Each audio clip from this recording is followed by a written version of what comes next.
Hello, welcome to the video. We're talking about interpolation today. First, I want to review some points that you should already know about polynomials, just to make sure you got this. 2 points uniquely determine what? You know this, a line. Now, this is true in any dimension, 2 dimensions, 3 dimensions, even vertical lines. It's geometrically true.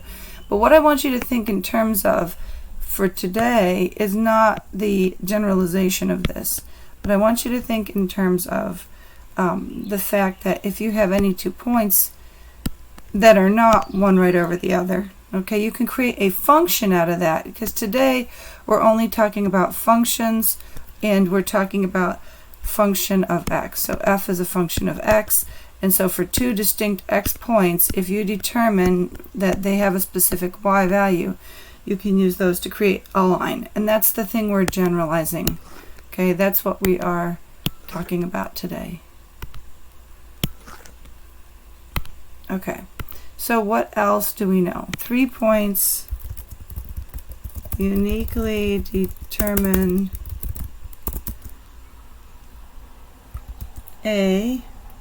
you can say parabola, and here I also want to be careful because it's more than just that, because here's the problem with that again. It's the same issue that where we're talking about the line. I want you to be very careful, because what we really mean is 3 unique points determine a function which is a polynomial of degree 2. But it actually is a parabola, but the point is I could set my axis some other way, and those 3 points would determine entirely different parabolas. Like if I said all of a sudden this is my axis, then I'd get a different parabola. Okay, so I don't like the phrase 3 points determine a parabola. I don't mind if you say it, but I'm going to try not to. Determine a polynomial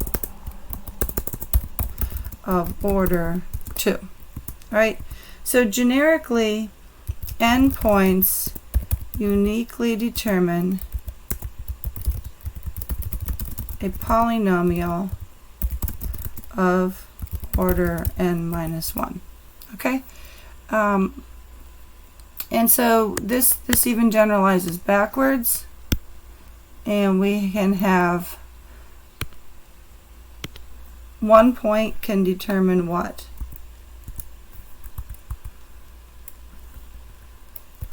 1 point determines a horizontal line.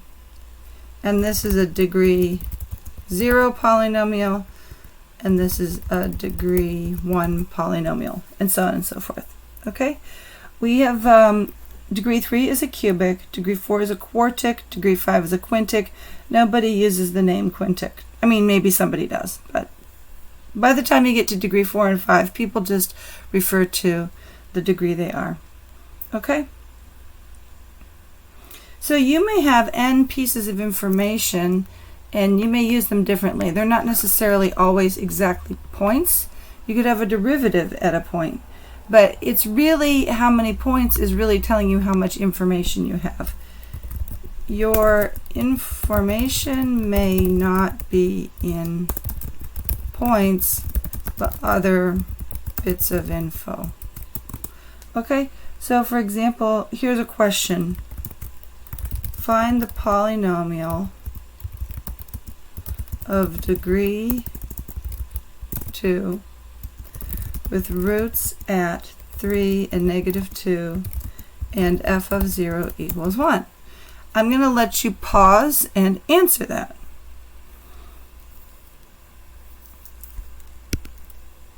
Okay, hopefully you got your answer now, and we're going to just do that together. So what we're going to do is figure out how to do that. So I gave you something that's not too hard. So y is equal to some constant times x minus 3 times x plus 2. So that was easy to get the roots. And then f of 0 is 1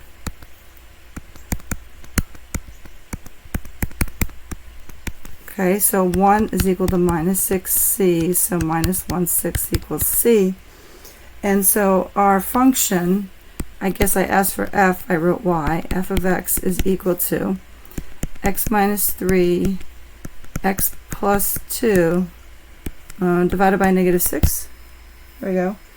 Or you could write it a different way. Okay, or you could say f is equal to minus x squared over 6 plus x over 6 plus 1. Okay, there's different ways of writing the same thing. Okay, now, next question for you. Write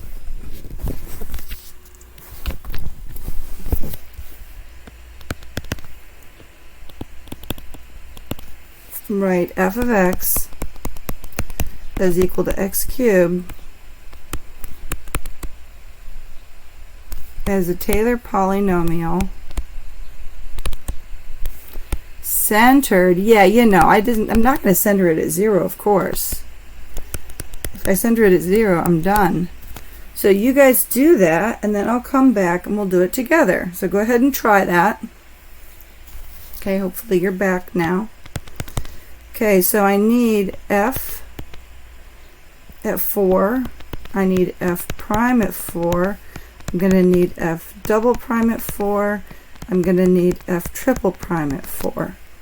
And that's all I'm going to need. So I have f of x is x cubed. And so what do I have? I have, it's going to be 64. F prime is 3x squared. F double prime is 6x, and f triple prime is 6. Well, I get this one for free. Right, so what else do we have going on here? 3x squared, so f prime is going to be 48. F double prime is 24. Okay, so if I have f of x generically as f of 4 plus f prime of 4x minus 4 plus f double prime of 4x minus 4 squared over 2, in this general mess. I'm just going to take a different color and I'm going to superimpose these values. I get a 64 here, I get a 48 here, I get a 24 over here, and I get a 6 over here. So then I can simplify this. 64 plus 48x minus 4 plus 12x minus 4 squared plus x minus 4 cubed. Okay, so it looks like all we did was a little bit of algebra. Let's, for fun, just do this using straight up algebra and see if we get the same answer. Couldn't we have used just algebra? Sure. And some of you are like, well, what did she just do? And I'm like, let me show you what I mean by that. Okay, if we know that there's some x cubed equals some constant plus some constant times x minus 4 plus some constant times x minus 4 squared plus some constant times x minus 4 cubed. Right? We know that it's going to be this way. I don't need to know calculus. I can literally ask somebody who understands algebra. That guy has to be a 1. So we're going to end up with x cubed minus 12x squared. If you work this out, I'm just doing this kind of quickly to show you what's going on. This is how much we get from putting a 1 in that box. So now the goal is to get rid of this bit here, the minus 12 blah blah blah. So this b has to be 12, okay, because that's a minus. So what are we going to get? We're going to get 12 copies of x squared minus 8x plus 16. Okay, and that's going to counterbalance that. So what do we get? So we're gonna add this back in. Let's see. We're going to get 12x squared minus 96. You guys can do this yourself if you care to. Okay, and then when you add these together, the x cubed is still there. Right, so we wanted that. And then the 96 and 48, we're still going to get minus 48x. And then what's 192 minus 64? I think we get 128. So in the next level, so I'm going to just erase this bit so we don't keep it hanging around. We need to write there. We need another coefficient in the next box that's going to get rid of the 48. So C has to be 48. Okay, so we're going to get 48x minus 192. So we're going to put a 48x minus 192 and figure out what happens. So we're going to get rid of that, keep the x cubed because we wanted it, right? And then what did we want to do? This gives us 64, actually minus 64, so this has to be 64. So we could have done this whole thing without knowing anything about calculus or Taylor or anybody, and you see like the coefficients have to be the same. My crazy computer doesn't like to scroll, but you can see we got the same coefficients. Okay. I want you to have 3 different ways of thinking about polynomials, at least. 3 ways to think about polynomials.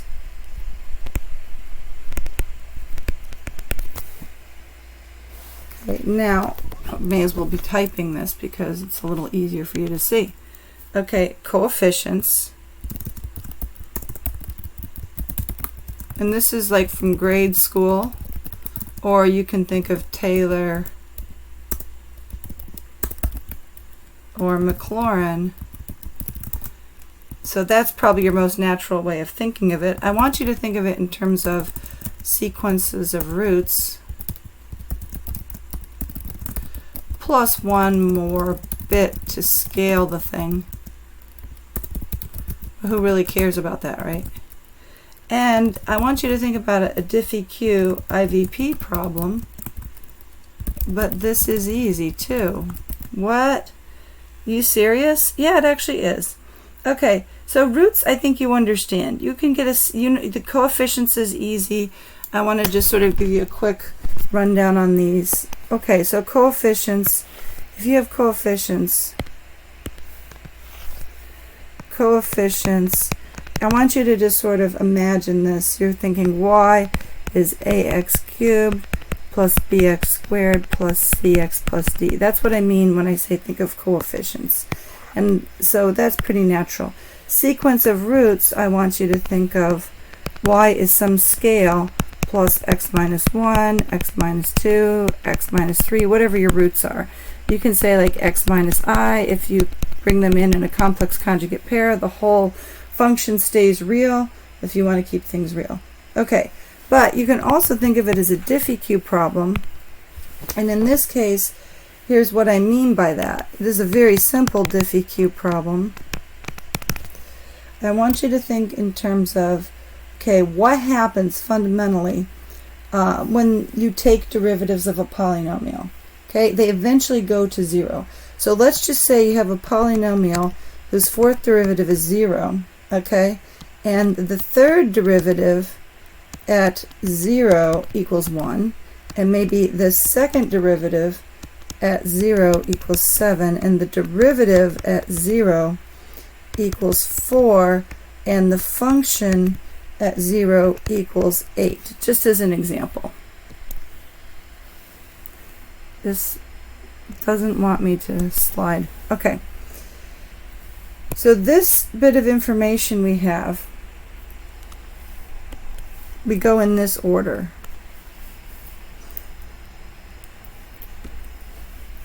What we can do is we can think of this. Well, it's just d, is dx is 0. And you're just going to get x back out. Alright, so then you're going to integrate this guy, and you get x squared over, I'm sorry, you get 1.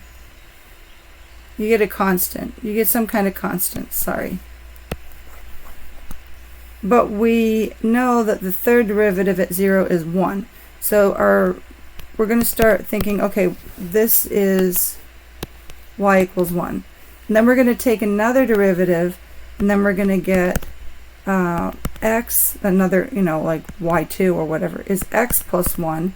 But you're going to say, wait, in order to satisfy this guy, there's a constant in front of that x. So at 0,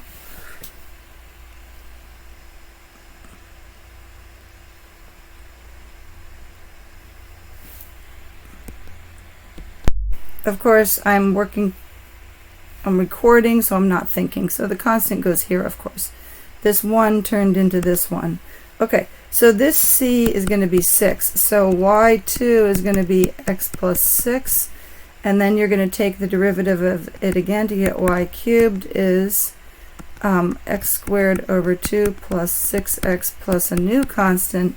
And at 0, that's going to mean that constant is 4. So y cubed is x squared over 2 plus 6x plus 4. And then we're going to take another derivative, and it's going to give us something like this. And then we're going to have 8.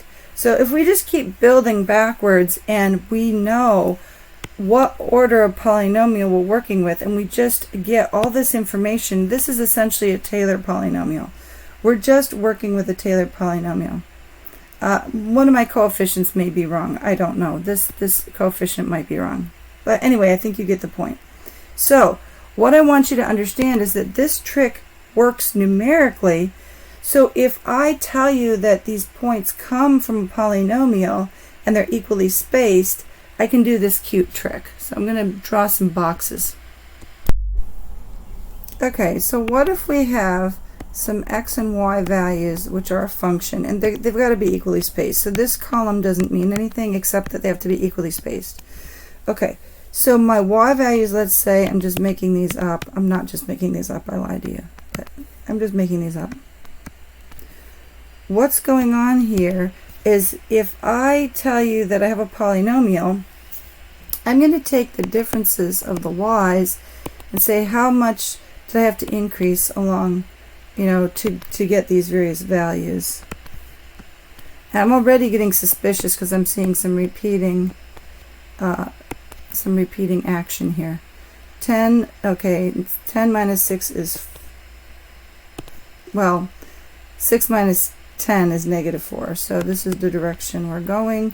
We're already seeing a line, and we're going to see pretty soon we're going to get zeros. And at some point we get full zeros. Once we get full zeros, it's going to be zeros forever, right? All right, so this means this is a constant, and then this is a line. I'm still going to call this a parabola, even though I don't like that. And then it means we have a cubic function here, okay? And so these guys, okay, again, equal spaced.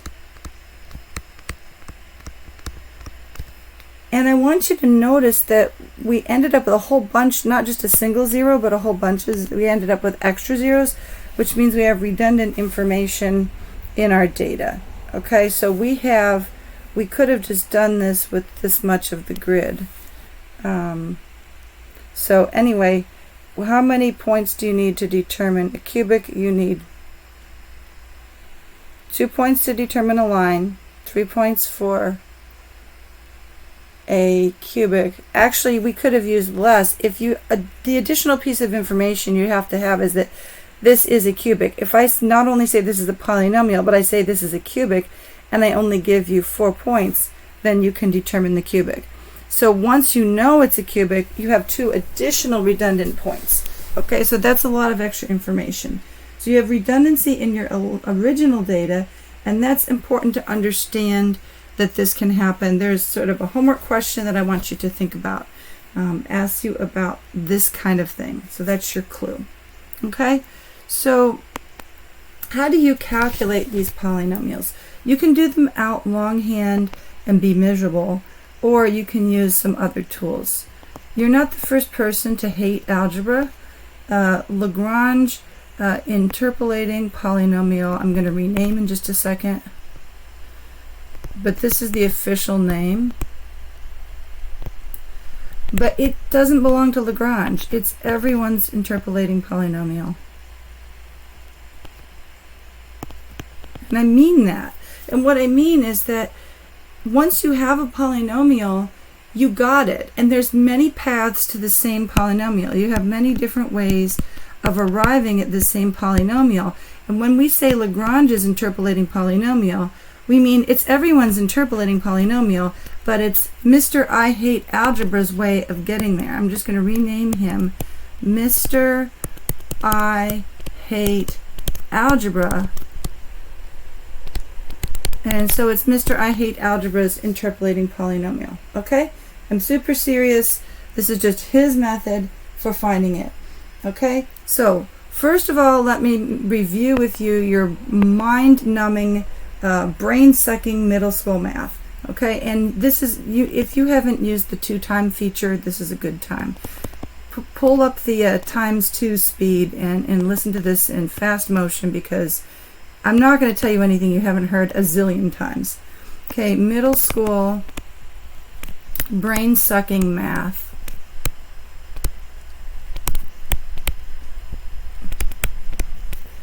I mean, I'm sure you did this for weeks and months. Okay, so first you have 2 points, A, B, and C, D. You're supposed to form a line and express the line in y equals mx plus b form. So I'm just going to do it once and for all, right?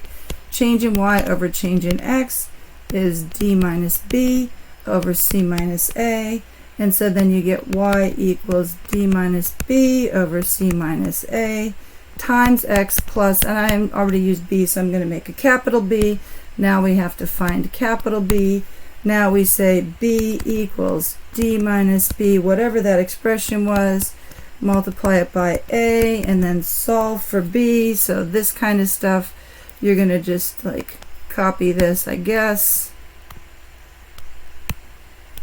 Right, so I'm just going to take this mess and I'm going to slide it over. I'm going to make a minus sign here. And I'm going to slide this guy over here because I just don't feel like writing it again. And so there you go.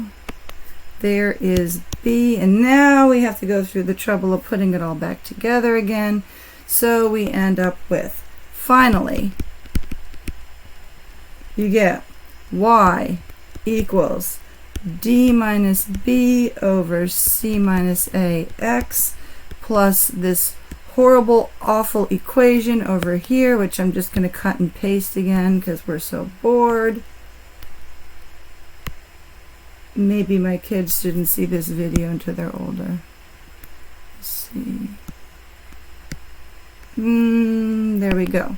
So this is what you spent your entire middle school doing, and you probably decided, some people decided they hated math because that's kind of boring to just do this over and over and over and over and over until you're blue in the face. And that's pretty much what I spent my middle school doing. Okay, now after 1,000 times of this, Mr. I Hate Algebra said, I'm sick of doing that. That's just really boring. I found an easier way. Okay, so Mr. I Hate Algebra says, I found a better way, teacher. I can make a line faster. So Mr. I Hate Algebra says, why don't I just do this? B x minus c over a minus c plus d times x minus a over c minus a fits a, b, c, d. And he says, teacher, I'm done. And the teacher's like, wait a second, like, explain this to me. And he doesn't. He just runs outside and plays on the playground outside because he's so sick of algebra. He's like, you know what? I just don't want to deal with this anymore. Okay, she can just go figure out what I did. Okay, so let's figure out what he did. What happens is, this is a special function that turns on. So this guy is equal to 1 if x equals a, and it's equal to 0 if x equals c. Think of it as a switch. So the only points the teacher cares about are when x equals a and when x equals c. So this satisfies that, so it'll satisfy, that's why the b is out front. So the b is the scale factor, so the b makes sure that that we fit AB, and the D makes sure that we fit CD, because you see this guy has the same property, has this special little switch function.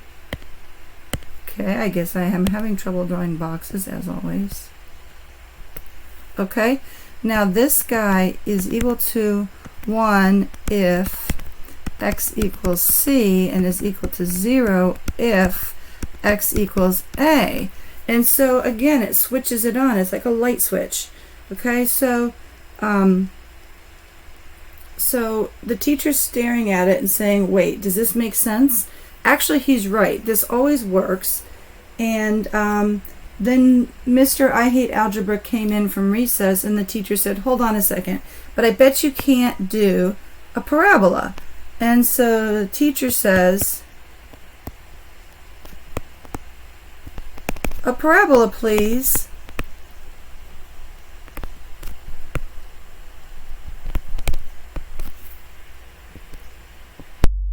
Okay, so Mr. I Hate Algebra is like, look, teach, this works just fine for any size. You know what? I'm just going to go back out and play again. And so let's just see if he's right. Okay, so let's see if it fits A, B. Okay, so we should have this three-way switch now. So this should be 1 if x equals a. Is this true? Sure.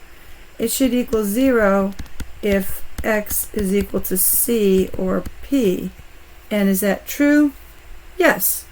Well, let's see if this works for the other piece of the function.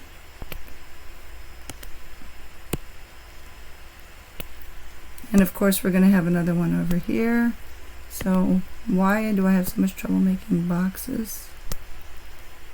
Come on, one more try.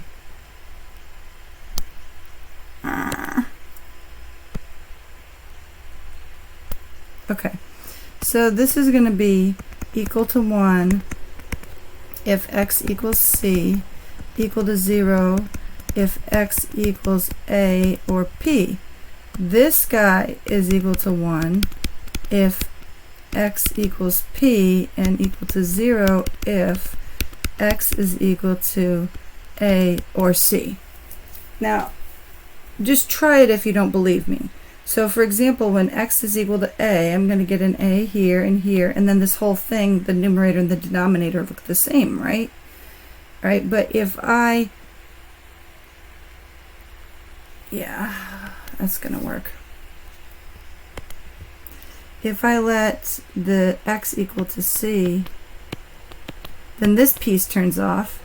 But if I let x equal to p, this piece turns off. So that's why we got our bases covered. And it looks like a mess. And in fact, I tried plotting one of these things on Wolfram Alpha, and it didn't work. And I tried plotting it on Desmos, and it didn't work. So if you guys want help using Octave, I can show you how to use Octave. I'm not really sure how much you want to dig into this graphically. You can, and if you find this intriguing, I'm more than happy to make a video or help you one-on-one with installing Octave and learning how to use it, because it's quite powerful. Octave is a free version of MATLAB. So Octave is a free open version of MATLAB. And if you want to use it, I will strongly encourage that behavior. Okay, so then what about a degree 4? I'm going to have to pause this again. Okay, it strikes me that you might want to see some of what I'm doing. Okay, so the point is not degree 4, degree 3, because we have 4 points. So what you're going to do is, this is what it's going to look like at first. You're going to put your y values in front of some sets of some fractions, and in the numerator of those fractions it's going to be x minus x minus x minus for the x values that you're not at. Okay, so the x value that you're at, you handle by using the denominator. So I'm going to go through and everywhere, okay, so this 2 goes with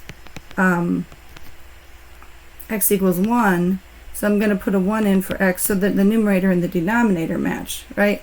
So the 5 goes with the 4, so I'm going to go 4 minus 1, 4 minus 7, 4 minus 3. And then the 8 goes with the 7, so it's 7 minus 1, 7 minus 4, 7 minus 3. And this one we actually don't care about, and I just put it in there to drive the point home that we get this one partly for free. Okay, because you want it to be 0, and multiplying by 0 means you can get rid of that whole last term, but it's not really free because we had to put these guys in to make that happen for us. Okay, so to make sure that we're 0 there, we needed to put an extra term in each of these. Okay, so the teacher thinks this is messy, but Mr. I Hate Algebra is already outside playing. And so again, this is something that is kind of hard to plot on Wolfram Alpha or Desmos. Maybe Desmos is a little better, but if this is messy to you, we can go ahead and use Octave, but you can also download I think Mathematica. Okay, so there's lots of tools available. Strictly speaking, you're not required to plot them. It depends how much you want to play to get to understand this material. Okay? Now, it's common to approximate curves with polynomials. So let's approximate a curve rather than fitting a series of points with a polynomial. All right, so question, estimate e to the x between 3 and 5 using second degree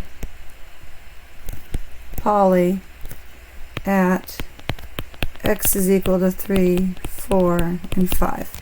Okay, so how would we do that? So what we would do is we would say, fine, the points look like this. Very boring. Very boring until you figure out what they look like. Since we're doing this by hand, I'm not going to calculate these. So I'm just going to say y is equal to e cubed times 2 fractions plus e to the 4th times 2 fractions plus e to the 5th times 2 fractions. And in the first term, I'm going to say, okay, x minus 4, x minus 5, because those are the points I'm not at. And just always the points you're not at. Then you go back and backfill and say, okay, in the denominator, what point am I at? I'm at 3, so I want to make sure this whole mess turns into a 1 where I am. Okay, so don't worry that some of these pieces are negative. It all works out. Okay, you could feed this into Python. So when you have like a homework assignment that says, you know, what is this polynomial? Do an approximating polynomial and tell me what it is at such and such a point. I don't expect you to work these things out. I don't want you to say 3 minus 5 is negative 2 or anything like that. This kind of mess, you feed it directly into Python. And by the way, it's tacky to say import math, from math import star. This is very tacky, but I do it all the time, and you can have my bad habits. And the reason I do this is I want certain things to just be easy to type, like square root of 5. I don't want to have to say math dot square root of 5, because there's a lot of things in the math package that I just use all the time, and so I just grab those things all together. Whereas I do import numpy, which we haven't talked about yet, as np. That's what is standard. Everybody imports numpy as np. It was messy. Numpy, import numpy as np. So if you're doing anything in Python, I recommend that the first two things you do is from math import star, or import math as some other, import math as m or something like that. And then the second thing I recommend is from import NumPy as NP. Through the whole semester, those are our two most commonly used packages, and so you may as well just open your session and start that so you have everything online. Okay? Our homework projects will be short throwaways, but I recommend that you create a folder to keep all your code in so you can find it. I just want to show you a couple things. Sine of pi, so you can do all these cool things. Once you import math from math import star, allows you to do these kind of things. These are very calculator-ish functions, and I don't want to have to type math to get them. So arctan is atan, but what if you want arctan with 2 arguments, then you use atan2. So those are the most important functions you need to know, and then we can go back to the non-Python part of the lesson. Okay. So when you're working with these polynomials, it doesn't matter how you get them, the error term is going to look like this. Okay, and we did not talk about this in calculus, but the part of the reason for reviewing all those theorems is to give you back the feeling of what is this xi doing, and this xi means there is a xi that satisfies this precisely. Okay, and the form of the error is going to look slightly different because the form of the function is different. So we use this, when we were in calculus, we looked at the form of this error that is based on Taylor-Maclaurin. This is not Taylor-Maclaurin, so it's going to be a little bit different, but it is close enough that I'm going to just do this little sleight of hand and pretend you didn't notice that this is actually a completely different thing. Okay, so this bit is a little bit of a monster. It's a cute little monster. Okay, problem here. We don't know f. Duh. If we knew f, this is like the same argument I have in statistics class. It's kind of stupid. Why are you assuming you know the standard deviation when you don't even have the mean? I mean, yeah, it happens in real life sometimes, but from a pedagogical standpoint, it's actually kind of silly. So it's kind of silly in numerical computing. We don't know f, but we think we know enough about f to use it to bound our derivative. Okay, all right, that's true. However, in math, in other words, when we're doing the pure analysis, we know it. Because, like, we're crazy. Why are we using a polynomial to approximate e to the x when we already know e to the x? Well, hello, what do you think your computer's doing? Your computer only knows how to multiply. Did you know that? Your computer knows how to multiply and divide because we taught it, because really all it knows how to do is NAND gates. That's really all it can do. Your computer does not know what e is. Your computer does not know what sine is. You programmed that. Somebody programmed that. It doesn't magically know it. So in math we know it, but we're on a computer, and if you're an engineer, then we can just take samples.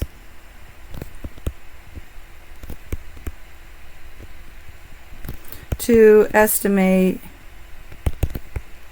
f. Okay, so we're either going to have samples, or we're just fooling ourselves by thinking we know what the function is because we're sitting at a computer. You're sitting at a computer, you don't have continuous anything except you build it. Okay? All right, so that's just a little disclaimer, because if you're thinking about math, you're forgetting that you're sitting at a machine. All right, math. If f is a polynomial, like, I don't know why you're approximating a polynomial with a polynomial, but that's okay. Easy to find. It's easy to take derivatives.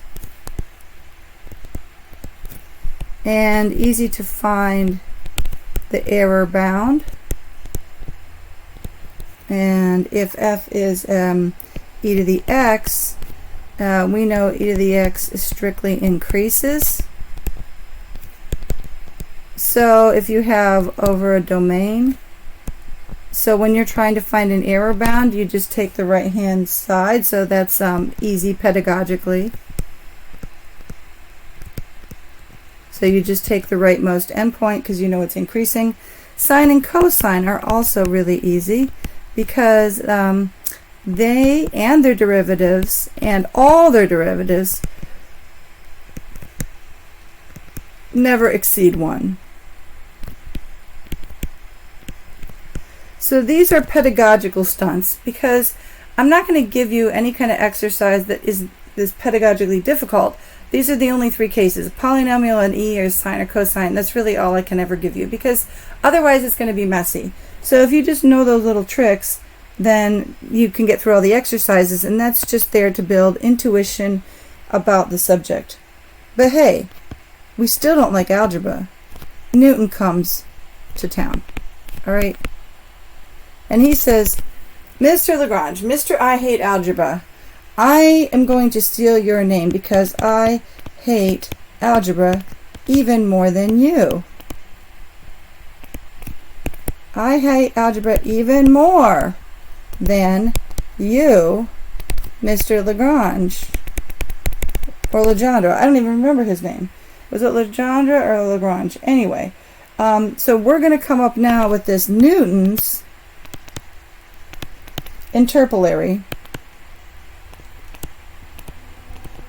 divided difference formula.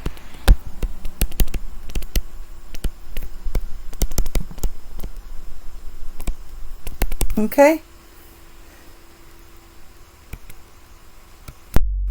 Okay, so we're back to the same degree 3. We're going to try to find this cubic. 1, 4, 7, 3. They're not even equally spaced, but I'm going to just rearrange the order of these guys because you don't actually technically have to, but it's going to make your life really hard if you just don't put these guys in the right order. Okay, so just for your own sanity, not because the method will fail, but just for your own sanity, put these guys in the right order. Okay, so 1, 3, 4, 7, 2, 0, 5, 8, and so these are the x's and these are the y's, and then we're going to do like a delta. So this guy we're going to do 0 minus 2 over 3 minus 1. So we're going to look at these values right here, and we're going to do a little divided thing on them. This guy we're going to do 5 minus 0 over 4 minus 3, and we're going to get 5. And this guy is 8 minus 5 over 7 minus 4, and that gives us 1. Okay? I'm going to erase some of these jottings, but I hope you understand where everything came from. I guess I'm going to leave that little arrow in there. Okay, now what are we going to do? Now we're going to continue this, and I want to kind of make it clear where I'm getting the next step from. So I'm going to make a copy of this so I can scribble all over it. Okay, so I want to calculate what's going to go in here, but I want to consider every place this guy came from. So I'm looking at this whole range. Okay, I'm looking at this whole bit of the diagram. Okay, this is what I want your eye to see. This is what's going on. Okay, so what I'm going to do to get this value is it's going to be 5 minus negative 1. So the numerator is easy to figure it out. And then 4 minus 1, because that's the whole range over which this is taking place. Okay, this is 1 minus 5 over 7 minus 3. So we're going to get a 2 here and a negative 1 over here. Okay? Again, I'm going to get rid of this just because it's a mess. Okay, finally, this last one is going to be negative 1 minus 2 over 7 minus 1, which is minus 3 over 6, which is minus 1/2. Okay, now I don't know about you, but I think that's way easier, and furthermore I didn't have to have equally spaced points, so I'm very happy. So I'm finding that P3 of x equals, aha, I haven't told you how to deal with this yet. I'm going to underline the pieces that I'm going to use as my coefficients, okay, and I'm going to use 2 minus 1 times x minus 1. This is going to get long, I better push this over here.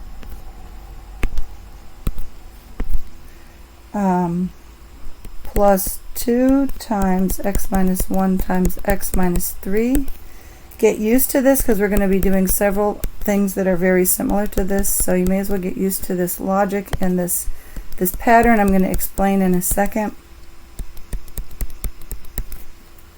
Okay, so what's going to happen is let's just see if it works. Okay, let's see if it works. We're going to move this guy down.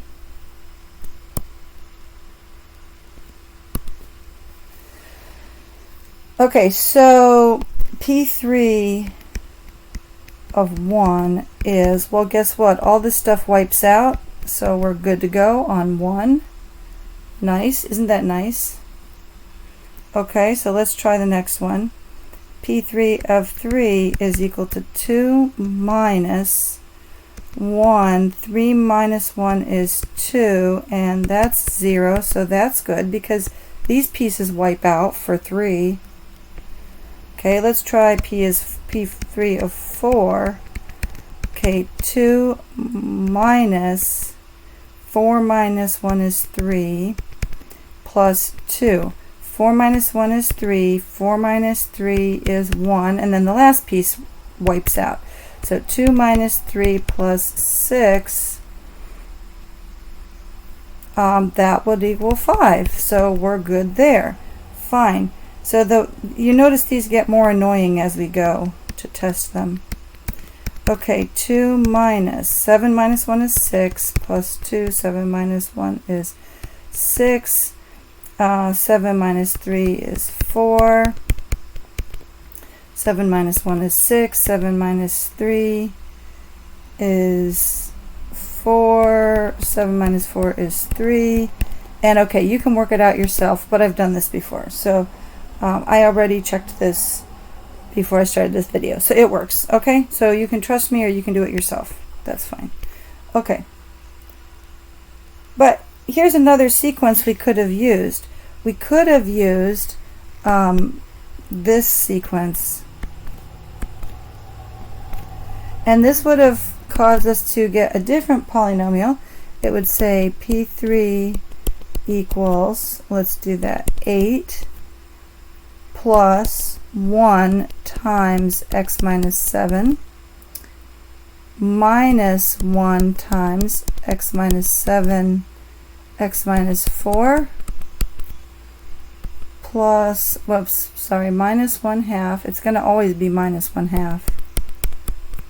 X minus 7, x minus 4, x minus 3. So you see, when we don't necessarily go down the table when we find our, you know, these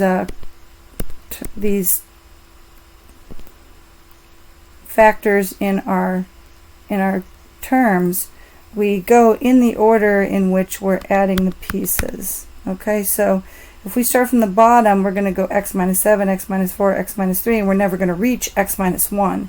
If we're moving down, like in the red one, we're going to go x minus 1, x minus 3, x minus 4, and we're never going to reach x minus 7. Okay, you can take them in the wrong order too, but I recommend usually just staying with going up or going down. It's the easiest way.